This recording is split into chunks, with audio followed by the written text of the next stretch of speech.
Inclús l'exili ostracista no recolza això.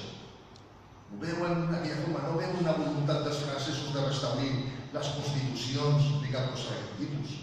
Ho van veure com un moviment tàctic dels reis. Però no es produeix, la gent també del poble estava cansada de guerra ja. Però sobretot era el fet que no va haver una gran mobilització ostracista. Bàsicament totes aquestes coses se tenien dels exiliats que estaven a la Rússia. Quan acaba la guerra, el cos, en aquest moment, les esquadres es dissolen, ja no tenen sentit de ser, a l'any 1720 es dissolen, però a l'any 1721 queden encara alguns grups d'aquests fusillers de muntanya francesos.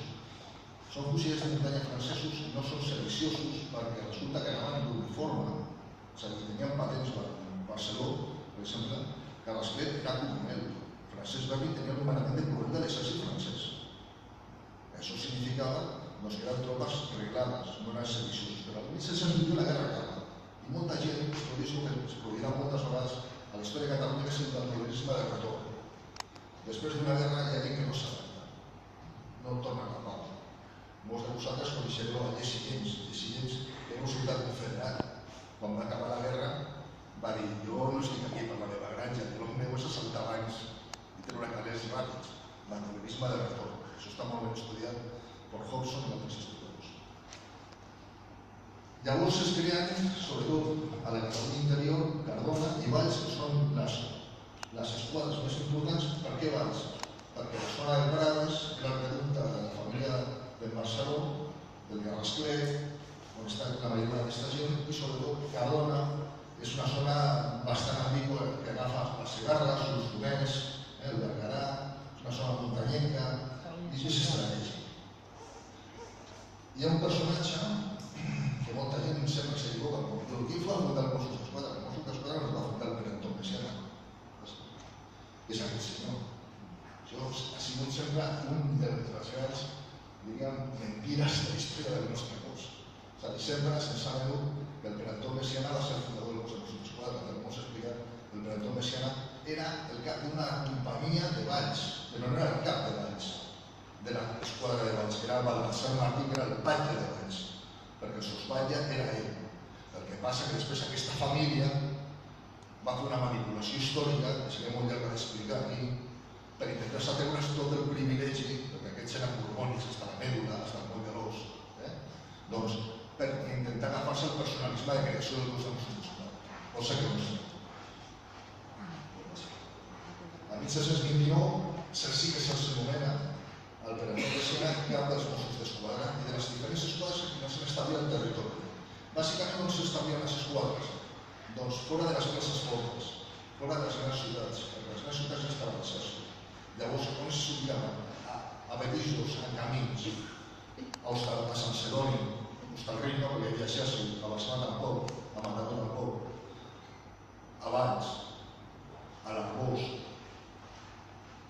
a diferents llocs, a Solsona, a Santa Coloma de Gramenet, diferents viles de trànsit, bàsicament per garantir la lliure circulació de persones i mercaderies.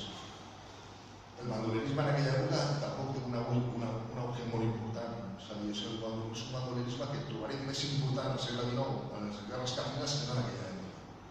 Això està també estudiat per Pierre Vilar, dient que les escoles van ser també una mica un sistema de garantir la seguretat dels carlins, però res més.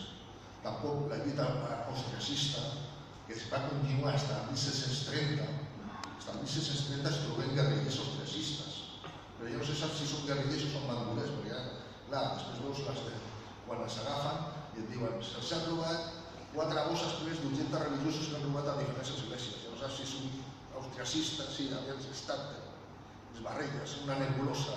El 1725-30 és una nebulosa si són bandolers o són seguidors austriacistes.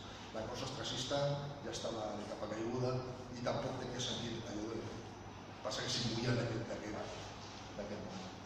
Les esquadres estaven usades per un caporal i simbols normalment que eren reclutes pel comandant Messiana i el nomenament del caporal es feia de capità general.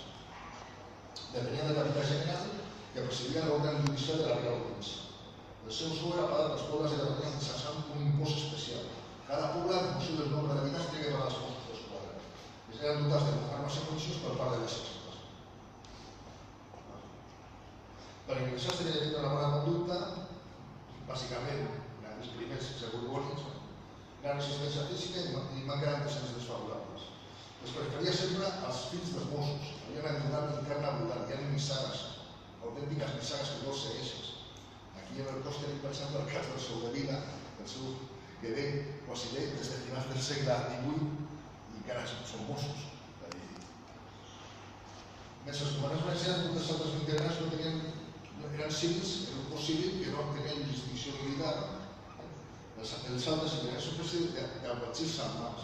És a dir, una mica com allò que veiem a les pel·lícules arranyes de Texas, és que anaven, és a dir, és una policia judicial, una cosa estranya. Els comandants no, veig que tenien nomenament d'oficials de l'exèrcit, però els Mossos no. Això és un llibre que es va popularitzar.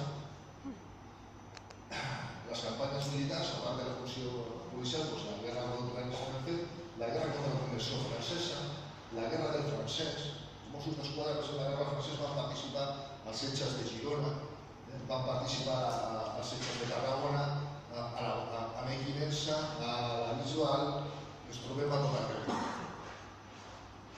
Les revoltes del Trini Liberal, aquí es produeix una divisió entre els Mossos, uns estan als absolutistes i altres estan als liberals, i una espècie de clubs, hi ha notícies d'enfrontament de Mossos d'un bàndol i de l'altre. Com ja sabeu, el Trini Liberal va acabar la invasió dels 100.000 fills de Sant Lluís i es va impulsar l'absolutisme. La guerra dels malcontents o agraviats, el 1927, aquí també els Mossos tenen un paper fonamental.